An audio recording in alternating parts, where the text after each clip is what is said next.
Welcome to second spring.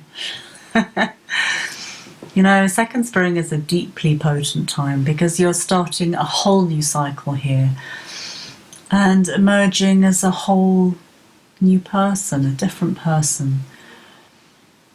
And the common theme that I hear from second spring women is that they no longer give a fuck about what anybody thinks about them. You know, that doesn't mean that the regular neurosis and the way of being is completely vanished, not by any means, but there's a whole layer, there's a whole chunk of baggage that has been released through the menopause process. And one of the things I relate to strongly these days is reconnecting with my teenage self. You know, the girl that I was before my period. And there's, in all sorts of ways, there's all sorts of themes that arise in my creativity and pastimes, which have come up again. And it's as though I'm reconnecting with that energy, but in a different way, because I have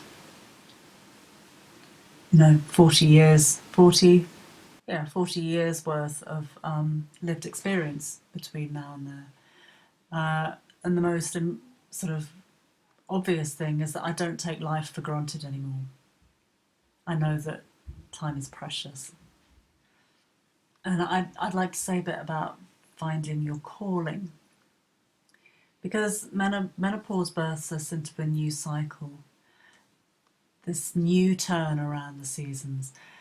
And often people talk about finding your power or finding your calling, and that can be really intimidating and feel really too much, particularly if you're in separation in your perimenopause.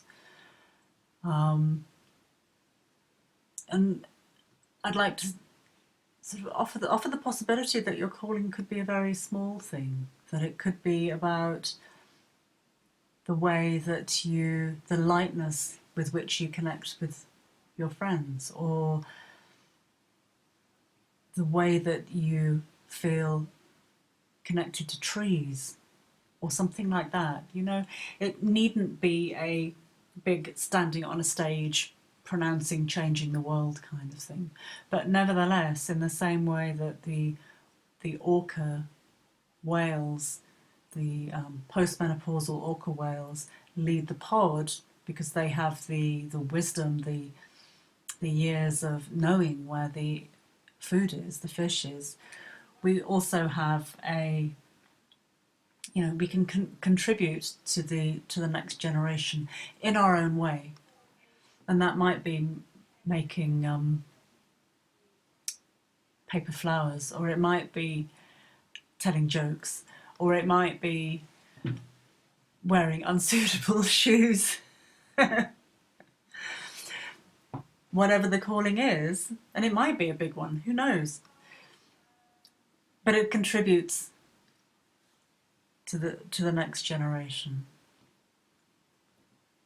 And maybe, as Elizabeth Gilbert says, to care when she's asked what she does every day or what her calling is, she says to care for her mental health. And, that's enough too. That's really enough. Finding your pleasure, following whatever is pleasurable and joyful. And what a fantastic role model that is for the young women now, to find what gives you pleasure and to pursue that.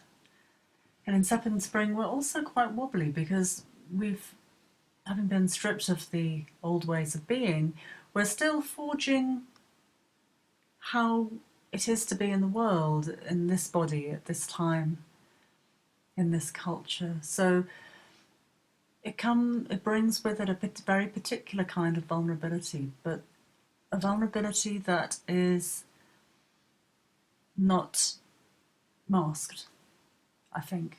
That we can be with our feelings and be seen to be a feeling creature in a way that is slightly different from before. So both powerful and feeling vulnerable, but also contained.